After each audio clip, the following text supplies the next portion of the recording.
क्या एक सांस की बीमारी और एक स्वस्थ लोकतंत्र के बीच कोई संबंध हो सकता है? आज के इस एक्सप्लेनर में हम एक बेहद ही रोचक भाषाई संयोग की पड़ताल करेंगे। ये एक ऐसा संयोग है जो मानव स्वास्थ्य और लोकतांत्रिक शक्ति दोनों को आपस में गहराई से जोड़ता है। आइए बिना किसी देरी के इस दिलचस्प विषय में गोता लगाएं। अब देखिए, जब कोई शब्द आरटीआई यानी आरटीआई सुनता है तो दिमाग अक्सर दो बिल्कुल अलग दिशाओं में जाता है। या तो सीधे किसी डॉक्टर के क्लिनिक और दवाओं का ख्याल आएगा, या फिर फाइलों से भरी किसी बड़ी सी सरकारी इमारत का। खैर, आज की इस चर्चा में हम इन दोनों ही अर्थों को टटोलेंगे और देखेंगे कि ये दोनों कैसे अपना अपना काम करते हैं। चलिए सबसे पहले मेडिकल वाले आरटीआई पर नजर डालते हैं। ये संक्रामक रोग मुख्य रूप से दो हिस्सों में बटा होता है। एक है ऊपरी पथ का संक्रमण जो हमारे नाक और गले को जकड़ता है, और दूसरा है निचले पथ का संक्रमण जिसका सीधा और गंभीर असर हमारे फेफड़ों पर होता है। अब यहाँ एक कमाल की समानता देखिए।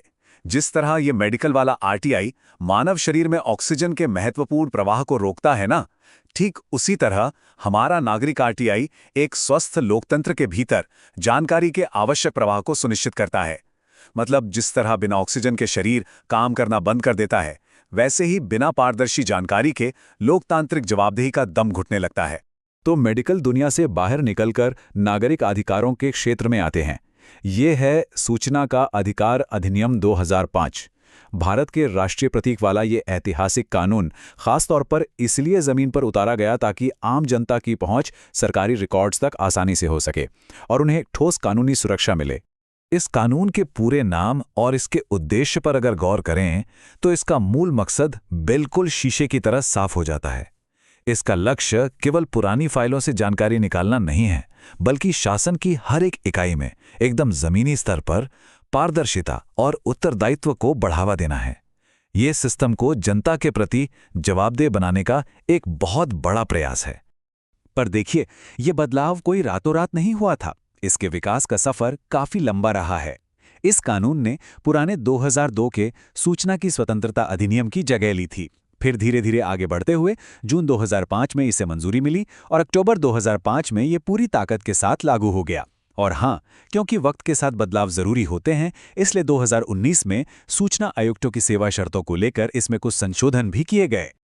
अब जरा इस अधिकार की ताकत का अंदाजा लगाइए। अधिनियम के लागू होने के शुरुआती 10 वर्षों के भीतर ही आश्चर्यजनक रूप से 1,75,00,000 आरटीआई आवेदन दाखिल किए गए थे। जी हां, 1,75,00,000।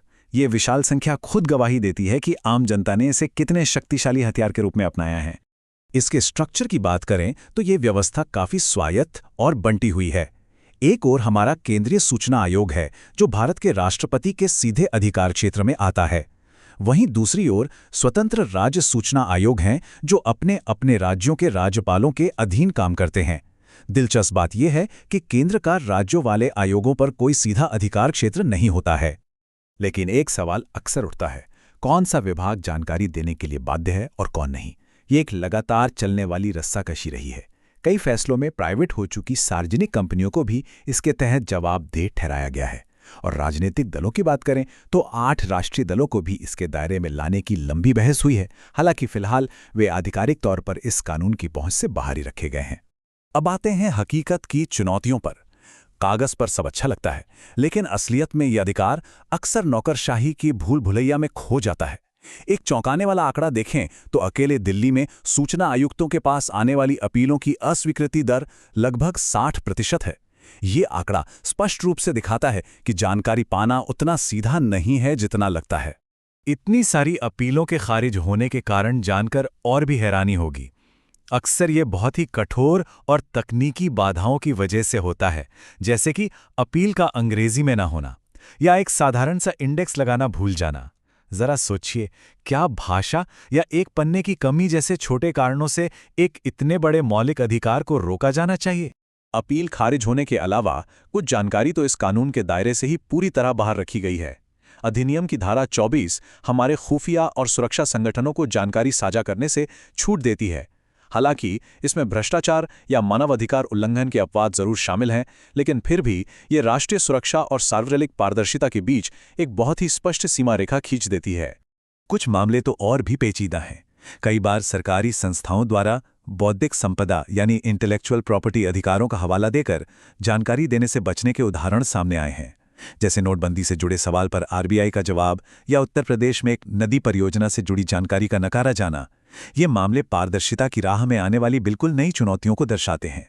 सबसे गंभीर और परेशान करने वाली बात यह है कि सूचना प्राप्त करने की इस लड़ाई में बहुत ही वास्तविक और डरावने जोखिम मौजूद हैं। आंकड़े बताते हैं कि आरटीआई कार्यकर्ताओं पर उत्पीड़न और हमलों के 310 से ज़्यादा मामले सामने आ चुके हैं, और बेहद दुख की बात है कि 50 से अधिक हत्याएं सीधे तौर पर आरटीआई आवेदनों से जुड़ी हुई पाई गई हैं। ये पारदर्शिता की मांग करने वालों द्वारा चुकाई जाने वाली एक बहुत भारी कीमत है। कभी-कभी ये विरोध शारीरिक ना होकर पूरी तरह से प्रक्रियात्मक होता है। उदाहरण के लिए, एक बार गुजरात राज्य सूचना आयोग ने एक बहुत ही अजीब कदम उठाते हुए 10 लोगों को भविष्य में आरटीआई दाखिल करने से ही प्रतिबंधित कर दिया था। इसका कारण अधिकारियों का कथित उत्पीड़न बताया गया था। इसके बाद ये बहस जरूर छिड़ गई कि आखिर सवाल पूछने की भी कोई सीमा कैसे तय की जा सकती है। तो कुल मिलाकर इन सब बातों को जानने के बाद हम वापस उसी शुरुआती भाषाई संयोग पर आते हैं। चाहे हम शरीर की सांसों को प्रभावित करने वाले उस मेडिकल आरटीआई की बात करें या लोकतांत्रिक व्यवस्था में जानकारी के प्रवाह की, हमें इस बात पर गहराई से विचार करना चाहिए कि आधुनिक दुनिया के समग्र स्वास्थ्य के लिए ये पारदर्शिता कितनी ज्यादा आवश्यक है। क्या हम बिना सही जानकारी के एक सच में स्वस्थ समाज की कल्पना भी कर सकते हैं? इसी विचारणीय प्रश्न के साथ आज का ये एक्सप्लेनर यहीं समाप्त करते हैं। जुड़ने के लिए बहुत बहुत धन्यवाद।